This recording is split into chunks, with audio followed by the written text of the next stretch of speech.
Good morning అండి. ఈ quant అనేది ఏదైతే సబ్జెక్ట్ ఉందో ఇది చాలా మందికి ఇబ్బందికరంగా ఉంటుంది. దానికి రీజన్ ఏంటంటే ఇప్పుడు బీటెక్ స్టూడెంట్స్ ఉన్నారనుకోండి, లేకపోతే మ్యాథ్స్ స్టూడెంట్స్ ఉంటారు, బీఎస్సీ చదువుతున్న వాళ్ళకి పర్లేదు. కానీ బీకామ్ వాళ్ళకి, బీజెస్సీ చదువుకున్న వాళ్ళకి, నాన్ మ్యాథ్స్ స్టూడెంట్స్ కి చాలా బాగా ఇబ్బంది పెట్టే సబ్జెక్ట్ ఏంటంటే ఇది ఒకటే. సో కంప్లీట్ గా ఏంటంటే కనుక దీని స్ట్రాటజీ ఎలా ఫాలో అవ్వాలి, ప్రిలిమ్స్ ఎలా రాయాలి, మెయిన్స్ ఎలా రాయాలి, ఏ ఎగ్జామ్ కైనా ఇదే స్ట్రాటజీ ఉంటుంది. కాకపోతే ఎక్సెప్ట్ ఐబిఎస్ పిఓ మెయిన్స్ కి అండ్ ఎస్బీఐ పిఓ మెయిన్స్ కి తప్ప మిగతా స్ట్రాటజీ అంతా నేను చెప్తాను. అవి తర్వాత నెక్స్ట్ వీడియోస్ లో ఒకటి కవర్ చేద్దాం. సో ఫస్ట్ మనకి ఏంటంటే గుర్తుపెట్టుకోవాల్సిన విషయం ఏంటంటే క్వాంట్లో అందరూ ఇబ్బంది పడే ఏరియా ఏంటంటే కనుక అసలు లాస్ట్ ఇయర్ పేపర్స్ ఎన్ని ఉన్నాయి ఏం చూడరు మన వాళ్ళు. సో అంటే దాని అర్థం ఏంటంటే లాస్ట్ ఇయర్ ఏ క్వశ్చన్ ఇచ్చాడు ఇవేం చూడరు. మీకు ఆల్రెడీ మనం చేసిన వీడియోస్ లో ఐబిపిఎస్ క్లర్క్ కానీ లేకపోతే ఎస్బీఐ క్లర్క్ కానీ దీంట్లో మనకి ఏంటంటే ఆల్రెడీ ఇక్కడ క్వాంట్ సెక్షన్ లో ఏమేం క్వశ్చన్ ఇచ్చాడు, ప్రిలిమ్స్ లో ఏం క్వశ్చన్ ఇచ్చాడు, మెయిన్స్ లో ఏం క్వశ్చన్ ఇచ్చాడు, మొత్తం కంప్లీట్ గా స్ట్రాటజీ ఉంటుంది. దానికి తర్వాత ఏంటంటే మీరు చేయవలసిన పని ఏంటంటే కనుక ఇక్కడ మనకి మీరు ప్రిలిమ్స్ తీసుకున్న మెయిన్స్ ఫస్ట్ ప్రిలిమ్స్ గురించి మాట్లాడదాం. ఇక్కడ మనకి 5 మార్క్స్ టాపిక్స్, 1 మార్క్స్ టాపిక్స్ అని రెండు ఉంటాయండి. సో 5 మార్క్స్ అంటే అర్థం ఏంటి, 1 మార్క్స్ అంటే అర్థం ఏంటంటే కనుక మనకి ఎగ్జామినేషన్ లో ఇవి 5 మార్క్స్ టాపిక్స్. సింప్లిఫికేషన్స్ కానీ, అప్రాక్సిమేట్ వాల్యూస్ కానీ, ఈక్వేషన్స్ కానీ, caselets, number series, data efficiency, data interpretation, set theory అని ఇలా మీకు ఇవన్నీ 5 మార్క్స్ టాపిక్స్ అండి.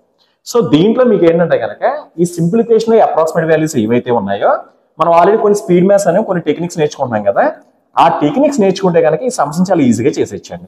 సో అంటే దీనికి ఈ సమస్య అందరూ చేస్తారు, కానీ మెయిన్ డ్రాబ్యాక్ ఏంటంటే టైమింగ్ ప్రాబ్లం. అందుకని మీరు స్పీడ్ మ్యాథ్స్ బాగా నేర్చుకుంటే కనుక ఈ టాపిక్స్ ని చాలా ఈజీగా చేయొచ్చు. తర్వాత ఈక్వేషన్ టాపిక్ ఏంటంటే మనకి జస్ట్ ఒక 4 అవర్స్ జాగ్రత్త టెక్నిక్స్ అన్ని జాగ్రత్తగా నేర్చుకుంటే కనుక కాన్సెప్ట్ నేర్చుకుంటే చాలా ఈజీగానే ఉంటుంది. తర్వాత నెక్స్ట్ ఇంకోటి ఏంటంటే ఈ డేటా ఇంటర్ప్రిటేషన్ కానీ ఈ కేస్లెట్స్ కానీ రెండు క్వైట్ ఆపోజిట్ లో ఉంటాయి. డేటా ఇంటర్ప్రిటేషన్ అర్థం ఏంటంటే మనకి పైన డయాగ్రామ్స్ ఇస్తాడు, అది పై డయాగ్రామ్ అవ్వచ్చు, లేదంటే కనుక మనకి లైన్ గ్రాఫ్ అవ్వచ్చు, బార్ గ్రాఫ్ అవ్వచ్చు, లేకపోతే ర్యాడర్ మోడల్ అవ్వచ్చు, లేకపోతే ట్రయాంగులర్ మోడల్ అవ్వచ్చు, ఇవన్నీ ఇస్తాడు. కాకపోతే మ్యాక్సిమం మిక్స్ ఇస్తాడు అండి. అంటే దాని అర్థం ఏంటి, ఒక మనకి ఏంటంటే కనుక ఒక పై చార్ట్ ఇస్తాడు, ఒక టేబులర్ ఫామ్ ఇస్తాడు, లేకపోతే ఒక లైన్ గ్రాఫ్ ఇస్తాడు, అలా మిక్స్ చేసి ఇస్తున్నాడు.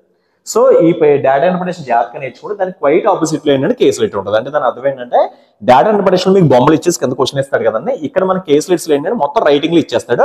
దాన్ని మనం చిన్న బొమ్మలాగా రాసుకుని అదే జస్ట్ ఇన్ఫర్మేషన్ రాసుకుని సంక్షేపం. అంటే ఈ టాపిక్ నేర్చుకుంటే ఈ టాపిక్ చాలా ఈజీగానే ఉంటుంది. మన సెట్ థియరీ అనే టాపిక్ ఏంటంటే చిన్నప్పుడు మనం వెన్ డయాగ్రామ్స్ అనే కాన్సెప్ట్ నేర్చుకుంటాం. ఆ వెన్ డయాగ్రామ్స్ అనే కాన్సెప్ట్ తీసేసి ఈ మధ్యన ఏంటంటే కనుక ఈ సెట్ థియరీ అనే టాపిక్ ఇస్తున్నాడండి. దీంట్లో మనకి ఏంటంటే ఒక 3 సర్కిల్ వేసుకుని అలా సమ్ చేస్తాం, చాలా ఈజీగానే ఉంటుంది ఇది కూడా. నెక్స్ట్ డేటా సైన్స్ అనే టాపిక్ రావాలంటే మీకు ఇది యాక్చువల్ మనం 5 మార్క్స్ లో చెప్పాం, కానీ 1 మార్క్స్ సమ్స్ లో ఏ టాపిక్స్ ఉన్నాయో దానికి సంబంధించింది డేటా సైన్స్ ఉంటుంది. తర్వాత నెక్స్ట్ ఏంటంటే నెంబర్ సిరీస్. నెంబర్ సిరీస్ లో అందరికీ టాపిక్ ఏంటంటే రాంగ్ నెంబర్ సిరీస్లు ఇవి చూసి భయం వేస్తుంది మనకి. రీజన్ ఏంటంటే కానీ మనం సరిగ్గా ప్రాక్టీస్ చేయం. మీరు రాంగ్ నెంబర్ సిరీసే కదా, కింద మనకి ఏబీసీ మోడల్ అన్ని చాలా ఉంటాయి, అవన్నీ జాగ్రత్తగా ప్రిపేర్ అవ్వాలి. ఫస్ట్ మీకు ఏంటంటే 5 మార్క్స్ సమ్స్ ఎగ్జామ్స్ లో మీకు ఏంటంటే గుర్తుపెట్టుకోండి, మీకు ప్రిలిమ్స్ ఎగ్జామ్ లో వచ్చి లేకపోతే మెయిన్స్ ఎగ్జామ్ అయినా సరే ఒక 72 అంటే ఒక 60 to 70% సిలబస్ మీకు ఏంటంటే క్వశ్చన్స్ ఓన్లీ 5 మార్క్స్ నుంచే వస్తుందండి. అంటే మీరు మ్యాథ్స్ స్టూడెంట్ అయినా లేకపోతే నాన్ మ్యాథ్స్ స్టూడెంట్స్ అయినా సరే కనుక ఈ టాపిక్స్ అయితే కొంతవరకు ఈజీగా చేయగలం. కాకపోతే ప్రాబ్లం ఎక్కడ వస్తుందంటే కనుక మనకి ఈ టాపిక్స్ తోటే ఇబ్బంది అండి. రీజన్ ఏంటంటే ఇవన్నీ 1 మార్క్స్ టాపిక్స్.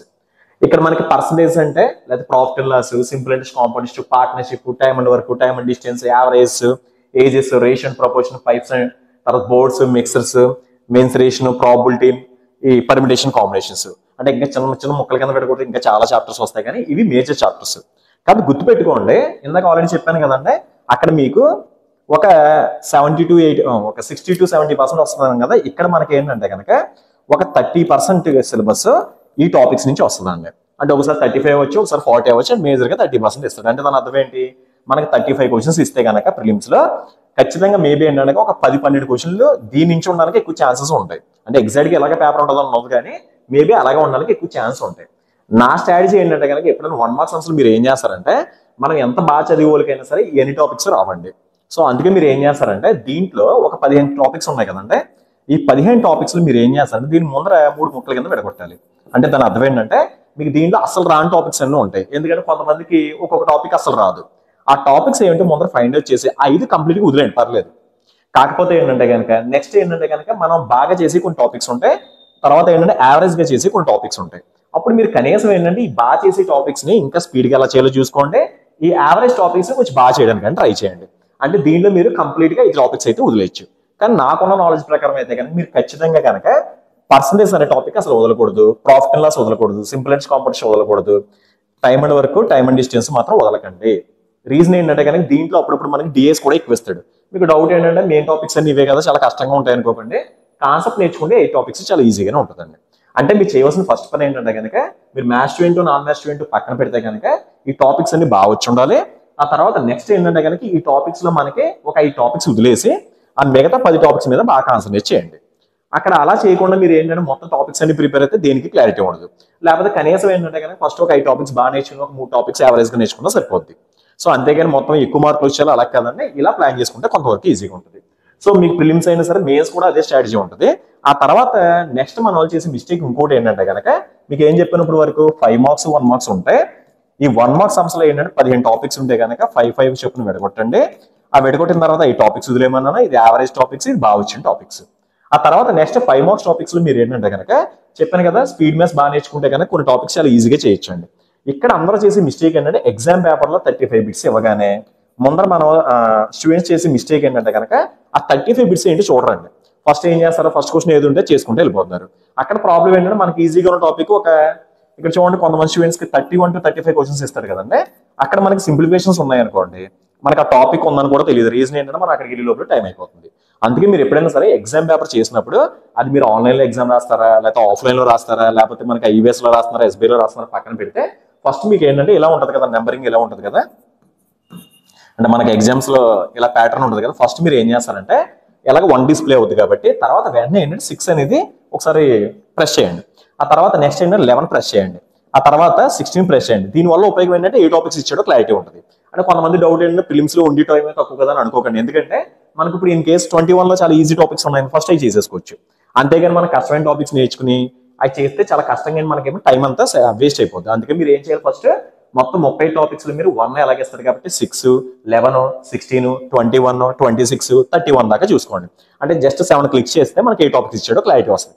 మీకు ఎప్పుడైనా ఇప్పుడు ఇన్ కేసు మనకి 11ది అక్కడ నుంచి క్వశ్చన్ 5 మార్కులు ఈజీ అయితే ఫస్ట్ అవి చేసుకోండి. ఇంకోటి ఏంటంటే చాలా మంది చేసి ఇంకో మిస్టేక్ ఏంటంటే ఈ డేటా ఇంటర్ప్రిటేషన్ టాపిక్ ఉంటుంది కదండి. ఈ డేటా ఇంటర్ప్రిటేషన్ లో మన వాళ్ళు ఈ సమ్స్ కొంచెం బాగా చేయించండి. నేను చెప్తాను షార్ట్ కట్స్ అని చాలా చెప్తాను. ఈ డిఏలో ఏం చేస్తారంటే ఇప్పుడు 5 క్వశ్చన్లు ఉన్నాయంటే 5 చేయడానికి ట్రై చేస్తారు. అక్కడ ప్రాబ్లం ఏంటంటే దీనిలో 4 క్వశ్చన్లు బాగానే ఇస్తాడండి. అంటే మీరు ఆ 4 బిట్స్ 4 మినిట్స్ లో చేసేలా ఉంటాయి.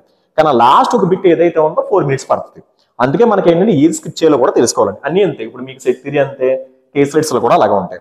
తర్వాత అన్నిటికన్నా పెద్ద డేంజరస్ టాపిక్ ఏంటంటే నెంబర్ సిరీస్ అండి. నెంబర్ సిరీస్ లో ఒక్కొక్కసారి ఏమవుతుందంటే మీరు 2 సమ్స్ బాగా చేశారు, కాన్ఫిడెన్స్ వచ్చేస్తుంది, 3వ సమ్ రావట్లేదు, ఎందుకు రావట్లేదు అని చెప్పేసి కూర్చున్నారు, ఒకసారి 3 మినిట్స్ అయినా సమ్ రాదు.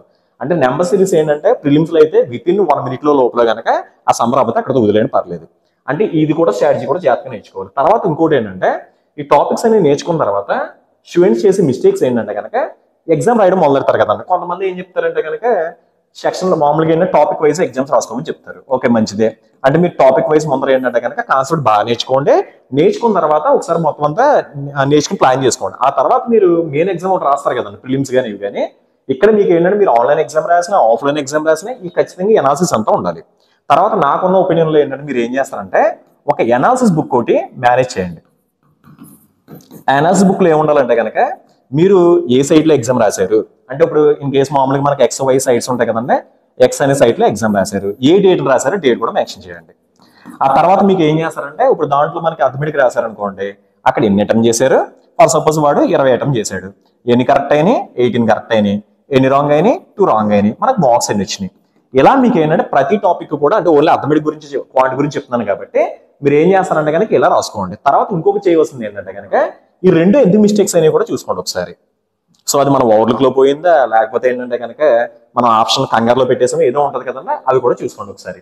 అంటే ఇలా మీరు అనాలిసిస్ చేసినప్పుడు ఒక ఉపయోగం ఏంటంటే ఇప్పుడు చూడండి ఇక్కడ ఇది రాసి మళ్ళీ రాసిన చూడండి 20, 18 to 17.5. సో ఇక్కడ మనకి ఏం చూడండి, మనం ఒక 2 మిస్టేక్స్ పెట్టడం వల్ల 2.5 మినిట్స్ పోయిందండి. తర్వాత ఇక్కడ ఇంకో ప్రాబ్లం ఉందండి, అదేంటంటే ఆ 2 బిట్స్ అటెంప్ట్ చేయడానికి కూడా మనకు ఏదో టైం పోయి ఉంటుంది కదా, అది 2 మినిట్స్ అవ్వచ్చు, లేకపోతే 2.5 మినిట్స్ అవ్వచ్చు. అంటే మనకి ఏంటంటే కనుక అక్కడ కూడా మనకి ఒక టైం పోయిందండి. అందుకని మీరు ఏం చేస్తారంటే కనుక ఖచ్చితంగా మాక్సిమం రాంగ్స్ రాకుండా చూసుకోండి. కొంతమంది డౌట్, రాంగ్స్ రాకుండా మనం అసలు ఎగ్జామ్ పేపర్ రాయలేం కదా అనుకుంటారు కదా. దానికి ఏంటంటే కనుక మీరు చేయవలసిన పని ఏంటంటే కనుక ఇప్పుడు మీరు ఒక ఎగ్జామ్ రాశారు, దాంట్లో 2 రాంగ్స్ వచ్చినాయి. నెక్స్ట్ ఎగ్జామ్ ఇంకోటి రాశారు క్వాంట్లో, దాంట్లో ఒక 4 తప్పులు వచ్చింది, నెక్స్ట్ దాంట్లో ఒకటి వచ్చింది. ఇప్పుడు మనం ఏమనిపిస్తుంది, బాగా చేస్తున్నాయి ఈ మధ్యన బాగానే వచ్చినాయి అనుకుంటారు. కాదు, ప్రాబ్లం అది కదా. నెక్స్ట్ ఎగ్జామ్ మళ్ళీ రాస్తే మళ్ళీ 3 వస్తాయండి. సో వీళ్ళు రెక్టిఫై చేసుకోవాలంటే మీరు ఏం చేయాలంటే ఇందాక అనాలిసిస్ బుక్ తో పాటు ఇంకొక నోట్బుక్ కూడా తీసుకోండి. మనం నోట్స్ రాస్తాం కదా, నోట్బుక్ కూడా తీసుకుని ఏం చేస్తారంటే ఏ రాంగ్స్ అయితే ఉన్నాయో ఆ రాంగ్స్ అనేది దాంట్లో ఎక్కించుకోండి. అంటే మీకు ఇక్కడ 2 బిట్స్ పోయినాయి అనుకోండి, ఎందుకు పోయినా ఒక ఐడియా వస్తుంది. అలాంటి వాళ్ళ ఉపయోగం ఏంటంటే నెక్స్ట్ టైం చేసినప్పుడు ఆ బిట్ దగ్గర కొంచెం జాగ్రత్తగా ఉంటారు. మీరు ఇలా కనుక ఒక 10 ఎగ్జామ్లు కనుక చేయగలిగితే ఖచ్చితంగా ఏంటంటే కనుక మాక్సిమం రాంగ్స్ అనేది తగ్గిపోతాయండి. అంటే ఇంకోటి ఏంటంటే ఇక్కడ మనకి అర్థమెటిక్ లో మాత్రం యాక్యురసీ 100% ఉండాలి, ఏ బిట్టు పోకూడదు. రీజన్ ఏంటంటే మీరు ఒక బిట్ రాంగ్ పెట్టారనుకోండి, నెగిటివ్ మార్కింగ్ కలిపి 1.25 పోద్ది.